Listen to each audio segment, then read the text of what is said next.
இன்றே டவுன்லோட் செய்து உங்கள் ஃபேவரட் ஷோக்களை என்ஜாய் பண்ணுங்க. பேசிக்காக எல்லாத்தையுமே ஓவர் திங்க் பண்ணுவேன். கல்யாணம் ஆனதுக்கப்புறம் ஒரு 50% ஓவர் திங்க் பண்ணனா, இப்போ பேரண்ட் ஆனதுக்கப்புறம் 100% ஓவர் திங்க் என்ன விஷயங்கள்லாம் ஓவர் திங்கிங்? அவங்க வெளியில் போயிட்டு லேட்டாக வந்துட்டாங்க, அப்படி லேட்டாக ஆகுது அப்படின்னா உடனே எனக்கு வந்து ஹார்ட் பீட்லாம் ரேஸ் ஆயிரும். ஓகே, கால் பண்ணால் அவங்க எடுக்க மாட்டாங்க. ஆப்வியஸ்லி ட்ரைவ் பண்ணிட்டு இருப்பாங்க, அதனால எடுக்க முடியாது. அவங்க எடுக்கலன்னா இன்னும் ஹார்ட் பீட் ரொம்ப ரேஸ் ஆயிரும். ஆக்சிடென்ட் ஆயிருக்குமோ இல்லை ஏதாவது ஆயிருக்குமோ. அதுவும் பையன் நல்லா ஸ்கூலுக்கு கூப்பிட்டு போயிட்டு வரும்போது லேட் ஆயிடுச்சுன்னா அவ்வளோதான், முடிஞ்சு விட்டா நானே போயிடுவேன் போல். அந்த மாதிரி பயங்கரமாக ஒரு பதட்டம் வந்துடும். நான் சொல்லட்டுமா சார்? கமல் சார் ஒரு படத்தில் அதுக்கு பயம் இதுக்கு பயம் எல்லாத்துக்கும் பயம்னு சொல்லியிருப்பார் சார். என் ஒய்ஃபுக்கு வந்து நின்னா ஓவர் திங்கிங், படுத்தா ஓவர் திங்கிங், ஓடினா ஓவர் திங்கிங், டெய்லி ஓவர் திங்கில் தான் சார் இருப்பாங்க. உங்க ஒய்ஃபோட டாப் ஓவர் திங்கிங் 3 விஷயம் என்ன சார்? நான் வந்து என்னைக்காவது ஒரு நாள் தான் ஷவர்மா சாப்பிடுவேன் சார். அன்றைக்கி நைட் நான் ஷவர்மா சாப்பிட்டேன்னா சோலி முடிஞ்சு சார். நைட்டு அவங்க ஃபுல் ஓவர் திங்கிங்கில் நைட் அப்பப்போ முடிச்சு செக் பண்ணி பார்ப்பாங்க. மூச்சு இருக்குதா, கரெக்டாக இருக்கா, ஏதாவது ஆயிடுச்சா, இல்லை வந்து ஏதாவது நடந்திருக்குமா அப்படின்னு சொல்லி செக் பண்ணுவாங்க. கால் நினைச்சதுக்கப்புறம் ஓகே உனக்கு ஓகே இருக்கா, இல்லை டயர் ஏதாவது ஆயிருக்கா, இல்லை கரெக்டாக தெம்பாதான் இருக்கேன்னு சொல்லி செக் பண்ணி பார்ப்பாங்க சார். அது படுத்துருக்கு போய் மூச்சு விடுறாங்களா, வயிறு ஏறி இறங்குதா, இதெல்லாம் பாப்பீங்க? செக் பண்ணுவேன் சார். கண்டிப்பாக செக் பண்ணுவாங்க சார் ஃபுல் டைம்.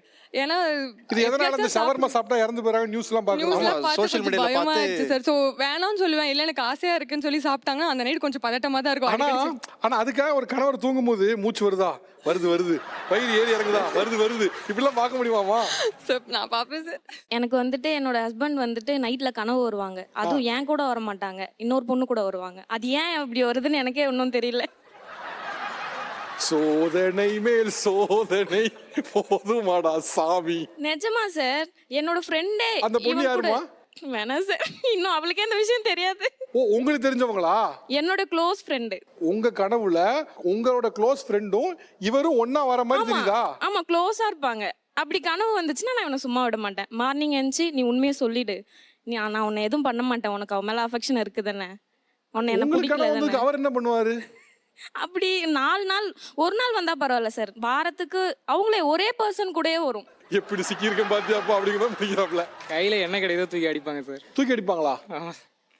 கனவு வந்ததுக்குலாம் அடிச்சா என்ன நியாயம்?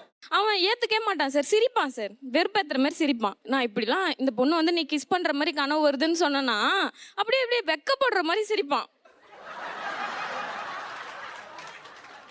இப்ப நீ உண்மையிலே அப்படி ஒரு கனவு வருதுன்னு சொன்னா எப்படியா கனவு வந்துச்சு அப்படின்னு கேட்டுதான் பரவாயில்ல. யார் கூட எப்படி வந்துச்சு அப்படின்னு கேட்டா என்ன அர்த்தம்? அந்த மாதிரி ரியாக்ஷன் பண்ணா அதோட அவ்வளவுதான் என் கதை சார். மாணவரே அடிப்பாங்க சார். இல்லப்பா, அப்ப எதுக்கு சிரிக்கிறீங்க? வருது சார், அவங்க கேட்கறது அது மாதிரி சிரிக்காம இருக்க முடியும் சார், மறைச்சிட்டு இப்பயும் நம்ம வெக்கப்படுறிய சிரிக்கிறதுக்கு? வீட்டுக்கு போனாதான் சார் தெரியும் சார். இப்போ அவங்க ஒய்ஃப் பேசினனால எனக்கு ஒரு மன நிம்மதி இருந்தது. என்னன்னா இப்போ எனக்கும் அந்த மாதிரி நடக்கும்போது எனக்கு தனியா இல்ல நமக்கு ஒரு கில்ட் ஃபீல் ஆயிடும். நம்ம ரொம்ப மோசமானவனோ, இவங்க சொல்லும் போதே நமக்கு ரொம்ப மோசமானவனோ அப்படிங்கிற மாதிரி ஃபீல் இருந்தது. சரி, இவருக்கும் இப்போ இதுதான் நடக்குது. அப்போ எல்லாருக்கும் நிறைய பேருக்கு நடக்கிறதுனால எல்லாருக்குமே இது காமன் போல இந்த மாதிரி வரும்போது கொஞ்சம் ரிலீஃபா இருக்கு. we are not alone. Okay okay, உங்களுக்கு என்ன கனவு வருது? எனக்கு சேம். உங்க கனவுல யார் வரா? எனக்கு ஃப்ரெண்ட் அந்த மாதிரிலாம் எதுவும் அந்த பர்டிகுலரா வந்தது இல்ல. அந்த பர்சனோட ஃபேஸ்லாம் எனக்கு தெரியாது சார். அது நான் எப்படி நினைச்சோம்னா, கனவுங்கிறது வந்து ஓகே, இது நமக்கு வந்து கடவுள் வந்து அவன் ஏதோ பண்ணிட்டு இருக்கிறான் பாரு அப்படின்னு சொல்லி. ஆமா சார், அதாவது இவங்களுக்குலாம் அது கடவுள் இவங்களுக்குலாம் மட்டும்தான் புத்தர், இவங்கெல்லாம் ஞானிமதி, கடவுளை இவங்களுக்கு மட்டும்தான் கடவுள் கனவுல பேசுறாரு. அதே எங்களுக்குலாம் பேச மாட்டேங்கிறாருன்னு தெரியல. ஒரு கில்ட் ஃபீல் உருவாகும் சார் அவங்க சொல்லும் போது. வேற என்னெல்லாம் இந்த மாதிரி வியர்டா பண்றாங்க சார்? நான் ஜிம்முக்கு போனோம், இந்த வருஷம் நல்லா ஃபிட் ஆகணும்னு சொல்லி ரெசல்யூஷன் எடுத்திருந்தேன் சார். 6 மாசம் ஆயிடுச்சு சார், இன்னும் ஜிம் பக்கம் போல சார். ஓ, இந்த ஜிம் டெத்ல நடக்குது அதனாலயா? அதனால சார் ஃபுல்லா சோஷியல் மீடியா நியூஸ்ல வரதுனால வந்து ஐயோ நீ ஜிம்முக்குலாம் போவாத, நீ வீட்லயே உட்காரு, நீ வீட்லயே எக்ஸசைஸ் பண்ணு, டயட்டை நான் பாத்துக்கிறேன், வீட்லயே இருந்து நம்ம ஃபிட்டா வாழ்ந்துக்கலாம்னு இருக்காங்க சார். வீட்ல எப்படிமா எக்ஸசைஸ் பண்ண முடியும்? ஜிம் போய் தான பண்ண முடியும். கொஞ்சம் எக்யூப்மெண்ட்ஸ் வச்சிருக்காங்க சார். பேசிக்கா அந்த வார்ம் அப்பே பண்றது இல்ல சார். இதுல எங்க சார் ஜிம்முக்கு போவாங்க? அவர் போணுங்கறல விடுங்களேன் சார். ஆனா கொஞ்சம் பயமா இருக்குது. இப்போ ஆக்சுவலா சோஷியல் ஃபினாமினா என்னெல்லாம் செய்யுதுன்னா, இப்போ இது ஒரு முக்கியமானது. இப்போ ஜிம் டெத்தோ அல்லது வந்து ஷவர்மா சாப்பிட்டு இறந்துட்டாங்க நியூஸ் வரும்போதோ, அப்போ பல பேர் அது ஒரு மாதிரி ட்ரிகர் பண்ணிட்டே இருக்கு. ஓகே, இன்னொன்று சொல்லட்டுமா சார்? ரீசெண்டாக எனக்கு வந்து ஆஃபீஸில் ப்ரொமோஷன் கிடச்சி சார். அந்த வேலை நிமித்தமாக வந்து நான் வந்து நிறைய அப்ராட் ட்ராவல் பண்ண வேண்டியிருக்கும் சார். அதுதான் மெயின் இருக்கும். ஒரு குவார்ட்டரில் ஒரு மாதத்தில் நான் வந்து 2 வாட்டியாவது ட்ரிப் போக வேண்டியது இருக்கும் சார். கரெக்டாக நான் ட்ரிப் போயிட்டு வந்தேன். இந்த ஏர் கிராஷ் இன்சிடென்ட் பார்த்துட்டாங்க. பார்த்ததுலேருந்து full upset, full over thinking மோட்ல நீ வந்து வேலையை விட்டுறலாம் பேசாம. வேலையை விடணுமா? ஆமா, வேலைக்கு போக வேண்டாம், இந்த மாதிரி வேலைக்கு வேண்டாம், நீ டிராவல் பண்ற வேலையெல்லாம் வேண்டாம், நீ விட்டுரு, வேற ஏதாவது நம்ம வேலை பார்த்துக்கலாம்னு சொல்லி 2 வாரமா இன்னும் போயிட்டு தான் இருக்கு, வேலையை விட்டுருன்னு சொல்லி. அதெல்லாம் இமேஜின் கூட பண்ணி பார்க்க முடியல சார். இந்த ஏர் கிராஷ்லாம் ரொம்பவே டிஸ்டர்ப் ஆயிடுச்சு. அது அந்த வேலையை விட்டு அவர் என்ன வேலைக்கு போவாரு? சாப்பாடுக்கு என்ன பண்றது? அதை நான் கஷ்டப்பட்டு நான் இவ்வளோ ஆம்பிஷன் அச்சீவ் பண்ணியிருக்கேன் அந்த ரோலுக்கு போகணும்னு சொல்லி. இப்போ வந்து அது வேணாம்னு சொல்றாங்க சார். ஏன் எப்பயுமே ஒரு மாதிரி நெகட்டிவாவே யோசிக்கிறீங்க? சோஷியல் மீடியா பார்த்தாலும் ஒரு நெகட்டிவ் நியூஸ் தான் இருக்கு. ஸோ நம்மளும் அந்த மாதிரி, நம்மளுக்கும் அந்த மாதிரி எதுவும் நடந்துடக்கூடாதுன்ற ஒரு ப்ரிகாஷன்லாம். வேற யாருக்குலாம் இந்த மாதிரி உயிர் பயம் இருக்கு? என்னம்மா உங்களுக்கு என்னம்மா உயிர் பயம்? சார் ஆக்சுவலாக நாங்கள் விரும்பி 9 இயர்ஸ் ஆகுது. வீட்டில் ஓகே சொல்கிறதுக்கு முன்னாடி ஜாதகம் பார்த்தாங்க. ஜாதகம் பார்த்தப்போ அவரை கல்யாணம் நான் கட்டினா 1 வருஷத்தில் அவங்க பொண்ணு இறந்துருவாங்க அப்படின்ட்டாங்க. அப்படின்னு யார் சொன்னா? ஜாதகம் பார்த்தவங்க ஒருத்தர் இல்லை 4 பேர் அதை சொல்லிட்டாங்க. ஸோ அதனால அம்மா அப்பாவுக்கு ஒரு பயம் சொல்லி எங்கள் 2 பேர் லவுக்கும் ஓகே சொல்லல. அப்போ நான் என்ன சொன்னேன்னா, அவரையே விரும்பிட்டேன், கல்யாணம் பண்ண அவரை பண்ணிட்டு 1 வருஷம் செத்தாலும் எனக்கு கவலை இல்லை அப்படின்னு நான் சொல்லிட்டேன். இப்போ வரைக்கும் எனக்கு அந்த ஒரு பயம் இருக்கும். 1 வருஷம் தாண்டிச்சுல.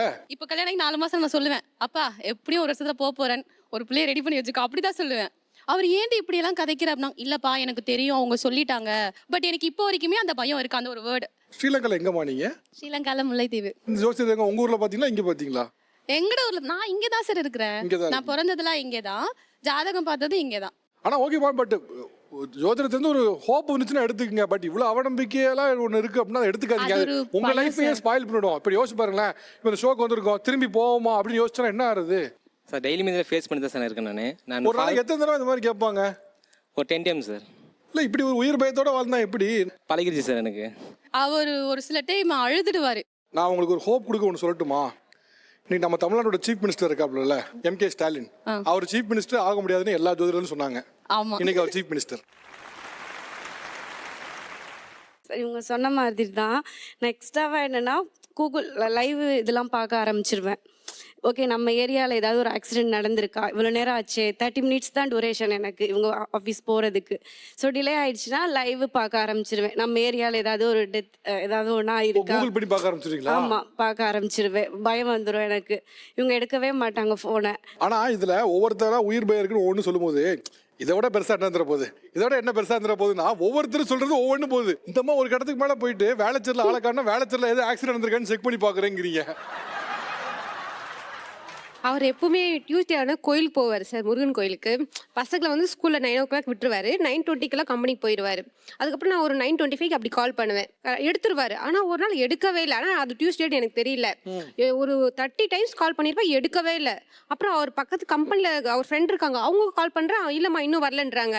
அம்மா கால் பண்ணுறேன், அவங்க அம்மா வந்து எல்லாம் கிளம்பிட்டாங்க அப்படின்றாங்க. எனக்கும் என்ன பண்ணுறதே தெரியல சார். நானும் கால் பண்ணுறேன், எடுக்கவே இல்லை சார்.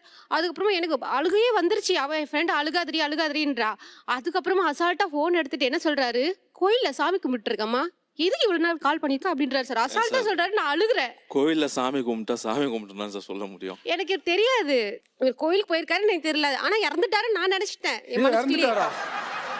ஆள் அவுட்டு, எங்கேயோ போனே எடுக்கல அப்படின்னு மனசுக்குள்ளே நினைச்சிட்டு அழுகுற. என் ஃப்ரெண்ட் அழுகாதரி அப்படின்றா. பகல்ல இருந்தேன்னா ஒரு கூட ஒரு 1/2 மணி நேரம் விட்டு பார்க்க வேண்டியதானமா சார்? 1/2 மணி நேரமா கால் பண்றேன் சார், எடுக்கவே இல்லை. ஒரு 1/2 hour தானமா. கேட்டா போன் சைலண்ட்ல வச்சிட்டேன்னு அசால்ட்டா சொல்றாரு சார்.